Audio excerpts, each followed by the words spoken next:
Welcome to Penrose Learning, where we make understanding easy. You start by isolating the emoji. Open the file in a raster editor that supports layers. Once ready, duplicate the base layer so you never alter the original.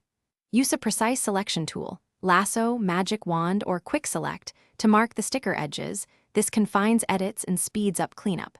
Make sure to expand the selection by 1-2 pixels if the sticker has a soft edge, because that prevents hard halos. Now, move to content-aware or manual removal. Don't export yet. Once the sticker is selected, use content-aware fill or a healing brush for most automated fixes, because these tools synthesize nearby texture and color. If automated results look off, switch to clone stamp and sample from adjacent emoji features. Work in small passes to preserve shading and highlights.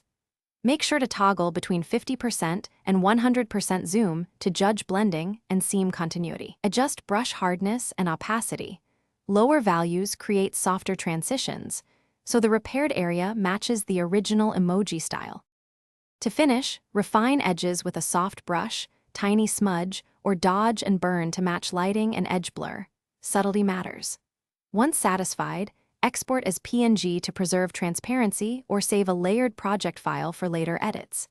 If you notice repeating patterns or color artifacts, undo the last change and repeat removal using a different source sample or a smaller brush.